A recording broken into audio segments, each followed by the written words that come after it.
ఆమె ఒంటిపై ఉన్నారు. అవిశ్వాసుల వర్గంలోని ఓ వ్యక్తి హిబార్ బిన్ అస్వద్ ఆమెను నేలపైన పడేశాడు.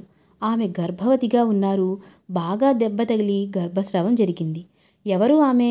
ఆమె గురించి తెలుసుకోవాలి అంటే వివరంలోనికి వెళ్ళిపోదాం. అస్సలాము అలైకుం వరహమతుల్లాహి వబరకాతుహు. అనంత కరుణామయుడు, అపార కృపాశీలుడు అయిన అల్లాహ్ పేరుతో ప్రారంభిస్తున్నాను. ఈరోజు మనం హజరత్ జైనబ్ బిన్తే రసూలుల్లా అంటే దైవ ప్రవక్త ముహమ్మద్ సల్లల్లాహు అలైహి వసల్లం గారి కుమార్తెని గురించి, ఆవిడ జీవిత చరిత్రను గురించి ఇన్షాల్లా తెలుసుకుందాం. వివరంలోనికి వెళ్ళిపోదాం. హజరత్ జైనబ్ రజియల్లాహా కారుణ్యమూర్తి దైవ ప్రవక్త సల్లల్లాహు అలైహి వసల్లం గారి పెద్ద కుమార్తె. ఆమె తల్లిగారు ఖదీజతుల్ కుబ్రా అంటే ఖదీజా రజియల్లాహా గారు. జైనబ్ రజియల్లాహా గారు దైవ దౌత్యానికి 7 ఏళ్లకు పూర్వం మక్కాలో జన్మించారు.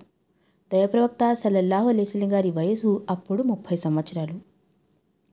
హజరత్ జైనబ్ రజియల్లాహా గారు వివాహం బాల్యంలోనే తన పినతల్లి కొడుకైన అబుల్ ఆస్తో జరిగింది. దైవ ప్రవక్త దైవదౌత్యం లభించిన వెంటనే జైనబ్ రజియల్లాహా గారి ఇస్లాం స్వీకరించారు. అవిశ్వాసులు దైవ ప్రవక్తను విశ్వసించిన వారిని హింసించడం మొదలుపెట్టారు. దైవ ప్రవక్త 2 కుమార్తెలు రుఖయా, ఉమ్మే కుల్సుంలు వివాహం అబూలహబ్ కుమారులతో జరిగింది. కానీ వీడ్కోలు జరగలేదు. అబూలహబ్ ఆజ్ఞ ప్రకారం వారిద్దరూ దైవప్రవక్త కుమార్తెలకు విడాకులు ఇచ్చారు. అవిశ్వాసులు అబుల్ ఆస్ను కూడా జైనబ్కు విడాకులిచ్చేందుకు పురిగిల్పారు. కానీ ఆయన నిరాకరించారు. జైనబ్ పట్ల మంచి ప్రవర్తన కలిగి ఉన్నారు. దైవప్రవక్త అబుల్ ఆస్ ప్రవర్తనను మెచ్చుకునేవారు. గొప్ప వ్యక్తిత్వమైన అబుల్ ఆస్ను తన పూర్వీకుల మతాన్ని వదిలిపెట్టలేదు. దైవప్రవక్త హిజ్రత్ చేసి మదీనాకు వెళ్ళిపోయారు. జైనబ్ తన అత్తగారింట్లోనే ఉండిపోయారు. హిజ్రీ 2వ శకంలో రంజాన్ నెలలో సత్యాల మధ్య మొదటి పోరు బద్ర్ మైదానంలో జరిగింది. అందులో సత్యం జయించింది. మక్కా ఖురీషీయులు ఎంతోమంది ముస్లింల చేతుల్లో పట్టుబడ్డారు. వారిలో అబుల్ ఆస్ కూడా ఉన్నారు. హజరత్ అబ్దుల్లా బిన్ జుబైర్ వారిని బంధించారు. మక్కావాసులు ఆ విషయం తెలిసి ఖైదీల బంధువులు తమ వారి విడుదల కోసం దైవప్రవక్త సల్లల్లాహు అలైహి వసల్లం గారి దగ్గరకు పరిహార నగదు పంపించారు. హజరత్ జైనబ్ రజియల్లాహా కూడా మక్కా నుండి తన మరిది అదుర్ బిన్ రబీ ద్వారా తన భర్త విడుదల కోసం ఓ హారం పంపారు. ఆ హారం జైనబ్కు ఆమె తల్లి పెళ్లి సందర్భంలో ఇచ్చారు. ఆ హారాన్ని దైవప్రవక్త సన్నిధిలో చేర్చగా ప్రవక్తకు ఖదీజా రజియల్లాహా గారు గుర్తుకు వచ్చి కన్నీరు కార్చారు. దైవ ప్రవక్త తన సహచరులతో ఇలా అన్నారు: మీరు సమంజసమని భావిస్తే ఆ హారం జైనబ్కు తిరిగి ఇచ్చేయండి. ఇది ఆమె తల్లి జ్ఞాపకం. అబుల్ ఆస్ పరిహారం ఏమిటంటే ఆయన మక్కా వెళ్ళి జైనబ్ను వెంటనే మదీనా పంపించాలి. సహచరులంతా దైవ ప్రవక్త ఆజ్ఞను శిరసావహించారు. హజరత్ అబుల్ ఆస్ కూడా ఒప్పందాన్ని అంగీకరించారు. విడుదలై మక్కా వెళ్ళారు. దైవ ప్రవక్త ఆయనతో పాటు జైద్ బిన్ హారిసాను పంపి బతాన్ ప్రదేశంలో నిరీక్షించి జైనబ్ మక్కా నుండి అక్కడకు రాగానే ఆమెను తీసుకుని మదీనా రమ్మని చెప్పారు. హజరత్ అబుల్ ఆస్ వాగ్దానం ప్రకారం తన సోదరుడు కనానాతో పాటు జైనబ్కు మదీనాను పంపించారు. దైవ ప్రవక్త మదీనా పంపారు. దైవ ప్రవక్త కుమార్తె మదీనా వెళ్తుందనే వార్త అవిశ్వాసులకు తెలిసి వారు కనానా, జైనబ్నలు వెంటాడి జితువా ప్రాంతంలో ముట్టడించారు. హజరత్ జైనబ్ ఒంటెపై ఉన్నారు. అవిశ్వాసుల వర్గంలోని ఒక వ్యక్తి హిబార్ బిన్ అస్వద్ జైనబ్నను నేలపై పడేశాడు. ఆమె గర్భవతిగా ఉన్నారు. బాగా దెబ్బ తగిలి గర్భస్రావం జరిగింది. కనానా బిన్ రబీ కోపోద్రేకులై తన బాణాన్ని తీసి, జాగ్రత్త, ఇప్పుడు మీలో ఎవరైనా ముందుకొస్తే అతన్ని జల్లెడ పడతాను అంటూ కేకలు వేశారు.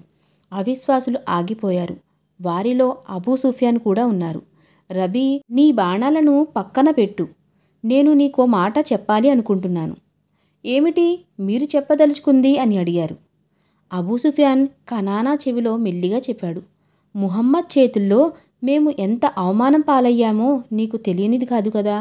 ఆయన కుమార్తెను నీవు బహిరంగంగా అందరి ముందు తీసుకెళ్తే మాకు చులకనగా ఉంటుంది. కనుక జైనబ్ను మక్కా తీసుకెళ్ళి ఏదో ఒక రోజు రహస్యంగా తీసుకెళ్ళు. కనానా ఆ మాటకు ఒప్పుకుని జైనబ్ను మక్కాకు తీసుకువెళ్ళిపోయారు.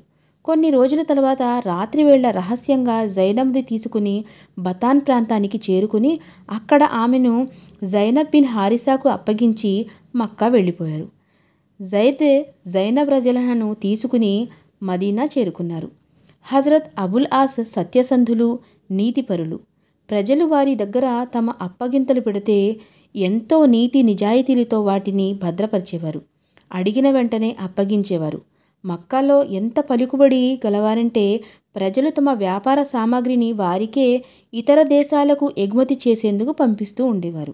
హిజ్రీ 6వ శకంలో అబుల్ ఆస్ ఒక వ్యాపార పటాలంతో సిరియా వెళ్తుండగా అసై అనే ప్రాంతంలో ముస్లిం వీరయోధులు ఖురేష్ బిడారాలపై దాడి చేశారు. మొత్తం ధన సామాగ్రిని ముట్టడించారు. అబుల్ ఆస్ మదీనాకు పారిపోయారు. ఇతర అవిశ్వాసులను ముస్లింలు బంధించారు. అబుల్ ఆస్ మదీనా చేరి జైనబ్ ఆశ్రయం పొందారు. దైవప్రవక్తతో తన సామాగ్రిని వాపసు ఇప్పించమని వేడుకున్నారు. అబుల్ ఆస్ మక్కాలో జైనబ్తో వ్యవహరించిన తీరును దైవప్రవక్త చాలా మెచ్చుకునేవారు. కనుక సహచరులతో అబుల్ ఆస్ సామాగ్రిని మీరు వాపసు ఇస్తే నేను కృతజ్ఞుడు అవుతాను అని అన్నారు. సహచరులు ఎల్లప్పుడూ దైవప్రవక్త ప్రసన్నతని కాంక్షించేవారు. కనుక వాళ్ళందరూ వెంటనే మొత్తం ధన సామాగ్రిని అబుల్ ఆస్కు తిరిగి ఇచ్చేశారు. ఆస్ మొత్తం సామాగ్రి తీసుకుని మక్కా వెళ్ళిపోయారు. ప్రజలు అమానతును అప్పగించారు. ఆ తర్వాత మక్కావాసులను ఉద్దేశించి ఇలా అన్నారు: ఖురేష్ ప్రజలారా, మీలో ఇంకా ఎవరి అప్పగింతైనా నా వద్ద ఉండిపోయిందా? మక్కావాసులందరూ ముక్తకంఠంతో లేదు, దైవం మీకు మంచి ప్రతిఫలం ఇవ్వుగాక, మీరు సత్యసంధులు, నిజాయితీపరులు అని అన్నారు. అయితే వినండి, నేను ముస్లింనయ్యాను. దైవసాక్షి ఇస్లాం స్వీకరించేందుకు నేను వెనకాడింది కేవలం మీరు నన్ను అవినీతిపరుడని అనుకుంటారేమోనని. ఆ తర్వాత కలమా పట్టించారు. అక్కడ నుండి హిజ్రత్ చేసి మదీనా వెళ్ళిపోయారు. హజరత్ జైనబ్, అబుల్ ఆస్లు షిర్క్ కారణంగా విడిపోయారు. కనుక అబుల్ ఆస్ ఇస్లాం స్వీకరించి మదీనా చేరుకున్నాక దైవప్రవక్త మళ్ళీ ఇరువురి వివాహాన్ని జరిపి జైనబ్ రజలను కాపురానికి పంపించారు. ఆ తర్వాత జైనబ్ ఎంతో కాలం జీవించలేదు. త్వరలోనే ఇహలోకాన్ని వీడి వెళ్ళిపోయారు. మొదటిసారి మక్కా నుండి వస్తున్నప్పుడు జితుహా ప్రాంతంలో గర్భస్రావం కారణంగా మరణించారు. ఉమ్మే ఐమాన్, హజరత్ సౌదా, ఉమ్మే సల్మా దైవప్రవక్త ఆజ్ఞ మేరకు జైనబ్ మృతదేహాన్ని గుసుల్ చేయించారు. దైవప్రవక్త ఉమ్మే అతియాతో ఇలా అన్నారు: ఉమ్మే అతియా, నా కుమార్తెను కఫన్ అంటే శవవస్త్రంలో బాగా కట్టండి. ఆమె తల వెంట్రుకలకు 3 జడలు వేయండి. సుగంధ ద్రవ్యాలు బాగా పూయండి. దైవప్రవక్త స్వయంగా జనాజా నమాజ్ చేయించారు. అబుల్ ఆస్ రజిలానా గారు సమాధిలో దించారు. ఓ ఉల్లేఖనంలో దైవప్రవక్త స్వయంగా సమాధిలో దిగారని కూడా ఉంది. జైనబ్ చనిపోయిన రోజు దైవప్రవక్త చాలా దుఃఖించారు. కళ్ళ నిండా ఆశ్రుధారలు కారసాగాయి. జైనబ్ నా కుమార్తెలందరితో చాలా గొప్ప కుమార్తె. నా ప్రేమ కోసం ఎన్నో కష్టాలను అనుభవించింది ఆమె అనేవారు. హజరత్ జైనబ్కు అలీ బిన్ అబుల్ ఆస్, ఉమామా రజిలానా గారు 2 సంతానం. ఈ ఉల్లేఖనం ప్రకారం అలీ యార్ముక్ యుద్ధంలో అమరాగతులయ్యారు. కొన్ని రోజుల తర్వాత అబుల్ ఆస్ కూడా మృతి చెందారు. మరణించే ముందు ఆయన తమ కుమార్తె ఉమామా రజిలానా జుబైర్ సూచనల మేరకు హజరత్ అలీ రజిలాని వివాహం చేసుకున్నారు. అల్లాహ్ మనందరికీ ఇంకా ఎన్నో విషయాలను తెలుసుకుని వాటిపైన ఆచరించే సద్బుద్ధిని ప్రసాదించాలని నేను దువా చేస్తూ ముగిస్తున్నాను. అస్సలాము అలైకుం వరహమతుల్లాహి వబరకాతుహు.